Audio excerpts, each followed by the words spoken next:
Hello friends, आज मैं आप सब के लिए लेके आई हूँ फाइनल अकाउंट। तो ये मेरा लेक्चर 1 है, तो हम शुरू करते हैं।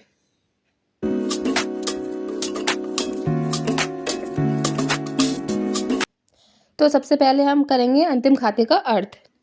अंतिम खाते का अर्थ क्या होता है? समस्त व्यावसायिक लेन-देन को प्रारंभिक लेखे की पुस्तकों में लिखने या उनकी खाता बही में खतौनी कर लेने के पश्चात जो व्यवसाय के हिसाब-किताब रखने के उद्देश्यों की पूर्ति नहीं हो पाती।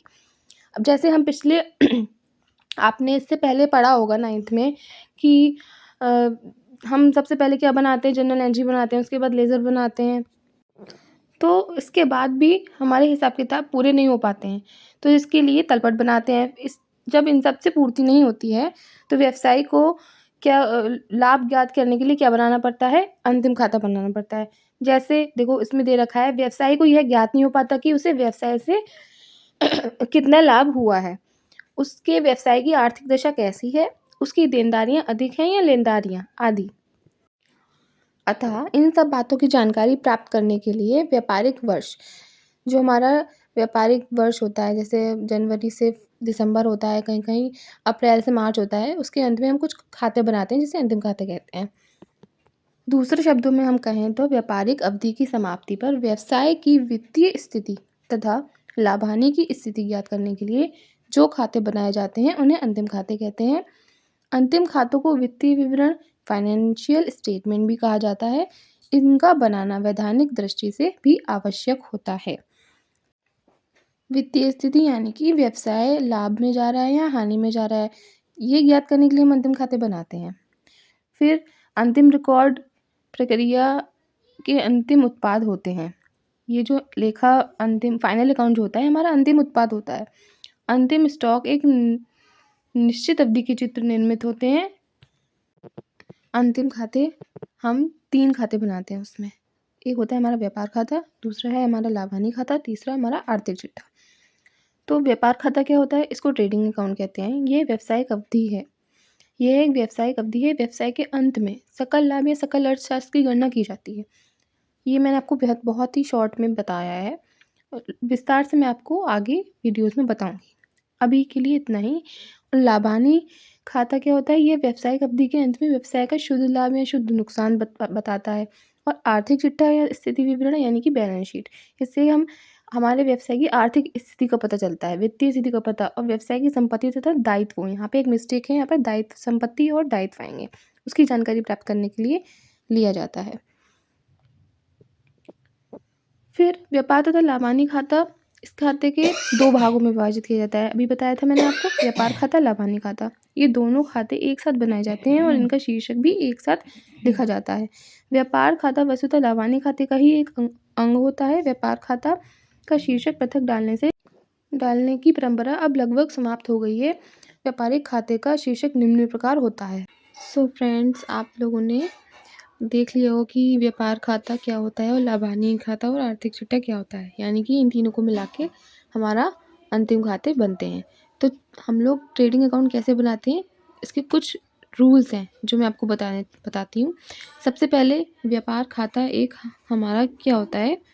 व्यापार खाता एक नॉमिनल अकाउंट होता है। नॉमिनल अकाउंट जो आपने अभी जर्नल एंट्रीज पढ़ी थी, मैंने आपको इससे पहले कुछ वीडियोज़ डाली थी जिसमें मैंने कुछ अकाउंट्स के बारे में बताया था, जिसमें मैंने एक अकाउंट का ज़िक्र करा था, वो था नॉमिनल अकाउंट, यानी कि नाम मात्र का खाता।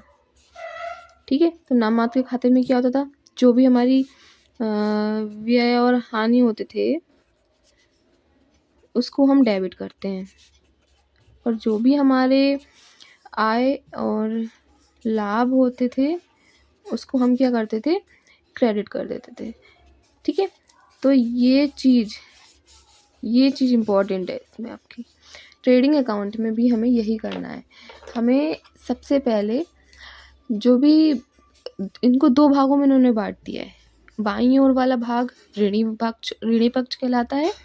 ये बाईं ओर जाता है यानी कि लेफ्ट साइड जाता है और दाईं ओर वाला भाग धनी पक्ष यानी कि क्रेडिट साइड जाता है। ऋणी पक्ष में माल की लागत मूल्य को तथा धनी पक्ष में माल की बिक्री को दिखाया जाता है।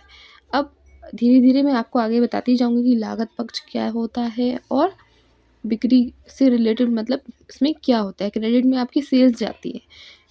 सिर्फ़ आपको और कुछ ध्यान नहीं रखना है, व्यापार खाते में क्रेडिट साइड एक चीज़ कन्फर्म है आपकी, सिर्फ़ सेल जाती है और सेल्स रिटर्न जो होती है वो मैं आपको आगे के प्रोसेस में समझा दूँगी। व्यापार खाते का शेष ऋणी तथा या धनी में से कोई भी हो सकता है। इसमें आपका कोई भी शेष बच सकता है। जब आप 2 खाते बनाएँगे, एक साइड आपकी बनेगी, यहाँ पर डेबिट साइड बनेगी, एक साइड आपकी यहाँ क्रेडिट साइड बनेगी, तो कोई तो कम ज़्यादा आएगा ना। तो जो हमारा बड़ा टोटल होगा वो हमारा ये क्रेडिट साइड वाला होगा और जो हमारा शेष बचेगा वो हमारा धनी शेष होगा। और धनी शेष जो है हमारी लाभ को प्रकट करेगा और ऋणी शेष हमारा हानि को प्रकट करता है। ऋणी शेष यानी कि जो शेष ऋणी में तरफ से बचता है उसको ऋणी शेष कहते हैं और जो शेष हमारे धनी साइड से यानी कि क्रेडिट साइड से बचता है वो हमारा क्रेडिट शेष कहलाता है। ठीक है?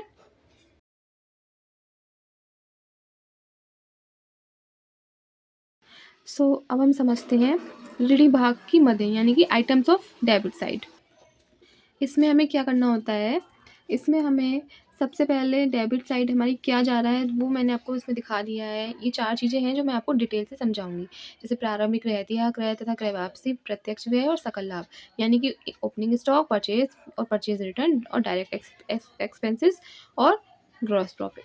तो सबसे पहले हम समझते हैं कि ओपनिंग स्टॉक क्या होता है। ओपनिंग स्टॉक हमारा वो होता है जो पिछले साल हमारा जो भी माल होता है जो बच गया होता है, जो बिना बिका हुआ माल होता है, यानी जो बिना बिका हुआ माल होता है, बिना बिका माल मतलब जो माल सोल नहीं हुआ से वो हमारा इसमें आता है। ठीक है, तो वो प्रारंभिक रहतिया कहलाता है। ठीक है, इस और अब आते हैं क्रय तक। क्रय वापसी, क्रय क्या होता है, जो माल व्यवसाय में विक्रय के लिए जो निर्मित माल या उत्पादन के लिए कच्चा माल या उधार खरीदा जाता है वह कुल व्यय कहलाता है। प्रारंभिक रहतिया लिखने के पश्चात उस वर्ष में कुल खरीदे गए माल की रकम व्यापार खाते के ऋणी पक्ष में लिखनी चाहिए। यानी कि जो माल हमने खरीदा है, माल खरीदा वो परचेज हो गया और जो माल बेचा वो माल वापस कर दिया। खरीदा माल वापस करना, परचेज रिटर्न हो गया। ठीक है, अब आते हैं प्रत्यक्ष व्यय क्या होते हैं हमारे। प्रत्यक्ष व्यय में बहुत सारी चीज़ें आती हैं। प्रत्यक्ष व्यय हमारे जैसे इसमें आता है, प्रत्यक्ष व्यय एक तरीके से वास्तविक क्रय लिखने के पश्चात प्रत्यक्ष व्यय को लिखते हैं। इनमें वे सभी खर्चे आते हैं जो माल को क्रय करने से उसे व्यापारिक स्थान तक लाने, कच्चे माल को पक्के माल में बदलने या माल को बिक्री योग्य बनाने या उससे सुरक्षित रखने में व्यय होते हैं। जैसे अब एक बात देखिए, अगर आपने किसी को माल बेचा या आपने किसी से माल खरीदा तो उसके लिए आपको जो माल ढुलाई होगी, जो भाड़ा देना पड़ेगा, तो ये सब हमारा किससे संबंधित है, माल को खरीदने से संबंधित आ रहा है। व्यापारिक स्थान को एक स्थान से दूसरे स्थान लेने में आ रहा है। अब जब आप अपनी फैक्ट्री में माल मंगाएंगे तो कच्चा माल मंगाएंगे, कच्चे माल को पक्के माल में बदलने के लिए माल को बिक्री योग्य बनाएंगे, तो उसे सुरक्षित रखने के लिए भी व्यय करेंगे। तो ये सब जो हमारे डायरेक्ट हमारे माल को इससे संबंधित होते हैं, माल से संबंधित होते हैं, निर्माण से संबंधित होते हैं, वो हमारे प्रत्यक्ष व्यय कहलाते हैं। तो इसमें सबसे पहले हम हिंट में ये लिखेंगे, माल को देखिए ऐसे बहुत से व्यय होते हैं जो हमें करने होते हैं। माल को क्रय करने, व्यापारिक स्थान तक लाने, जैसे मजदूरी, ढुलाई भाड़ा, पानी, बिजली, कोयला, विनिर्माण तथा उत्पादन व्यय, आगत वाहन व्यय, ये सब हमारे प्रत्यक्ष व्यय कहलाते हैं। अब हम आते हैं हमारे सकल लाभ पर। सकल लाभ क्या होता है, यदि ऋणी पक्ष का योग, मैंने आपको इससे पहले भी बताया था, यदि ऋणी पक्ष का योग ये डेबिट साइड होती है, लेफ्ट साइड हमारी डेबिट साइड होती है, उसका योग धनी पक्ष के योग से कम होता है, इधर का कम हो उधर का ज़्यादा हो तो अंतर सकल लाभ कहलाता है। यानी कि हमारा शेष कहाँ बचेगा, डेबिट साइड बचेगा, जो कि हमारा कहलाएगा ग्रॉस प्रॉफिट। इससे व्यापार खाते के ऋणी पक्ष की ओर विवरण के खाने में सकल लाभ आगे लेगा, यानी कि ग्रॉस प्रॉफिट सीडी की करके लिखते हैं। इसके बाद सकल लाभ को लाभानी खाते में हम ट्रांसफर कर देंगे, जहाँ सकल लाभ आगे लाए, यानी कि जैसे अब यहाँ पे लिखा था टू ग्रॉस प्रॉफिट सीडी, वहाँ पे यहाँ पे डेबिट हुआ वहाँ क्रेडिट होगा बाय ग्रॉस प्रॉफिट बीडी, जहाँ लाभानी खाते में जाएगा। तो हम सकल लाभ एक तरीके से क्या होता है, ये ऋणी पक्ष में लिखा जाता है, ऋणी पक्ष का योग धनी पक्ष के योग से कम होता है। तो अंतर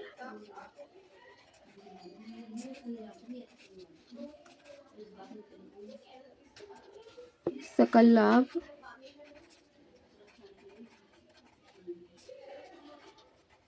कहलाता है। ठीक है, अब नेक्स्ट वीडियो में मैं आप लेके आऊँगी धनी भाग की मदें और इसका प्रोफार्मा।